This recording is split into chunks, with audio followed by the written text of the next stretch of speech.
Whitechapel, autumn 1888. The fog did not simply fall on the East End, it crawled. It pressed itself into every cracked window, every reeking alley, every open mouth that tried to breathe. It smelled of coal smoke, rotting vegetables, cheap gin, and the copper tang of old blood that never quite washed out of the cobblestones.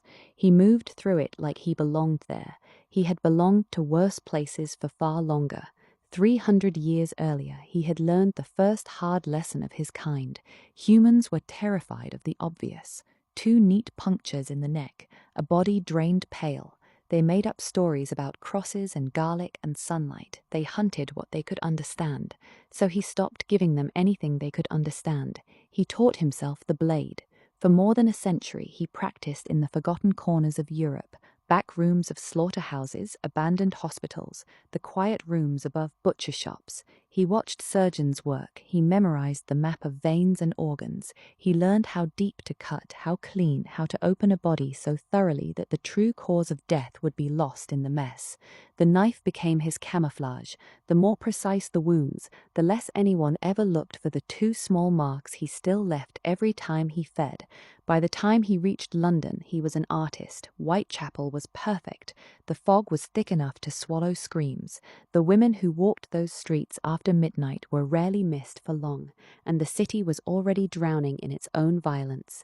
One more series of brutal murders would simply be absorbed into the noise. He chose them carefully. The first one was in Bucks Row.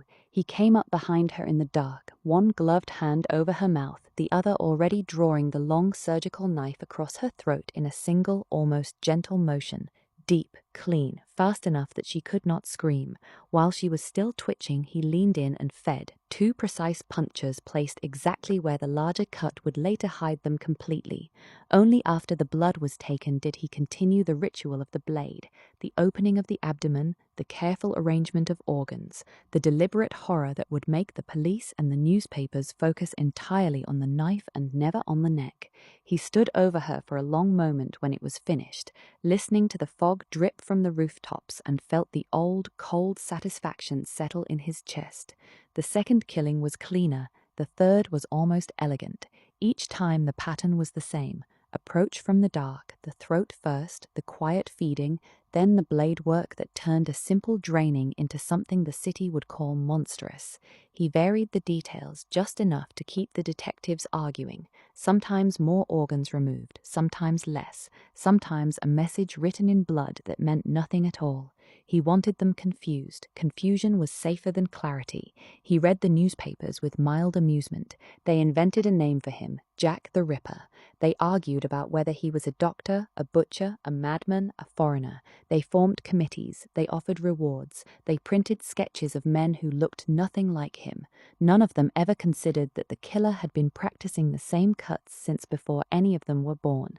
By the night of the final killing in Miller's Court, he had grown almost bored. The city had given him what he needed. The blood was rich with fear. The legend was already living in every whispered conversation and every locked door. He took his time with the last one. He fed longer. He arranged the room like a private gallery. When he was finished, he stood in the blood-soaked silence and listened to the distant sound of a cart rattling over wet stones. Then he cleaned the blade, wiped his hands, and stepped out into the fog. No one saw him leave. No one ever would. By morning, the city was screaming his invented name. By the following year, the killings had stopped completely. Decades later, people still argued over who he had been. They wrote books. They made lists of suspects. They dug through old records and created elaborate theories. Even in the modern age, podcasts would dedicate entire weekends to the mystery.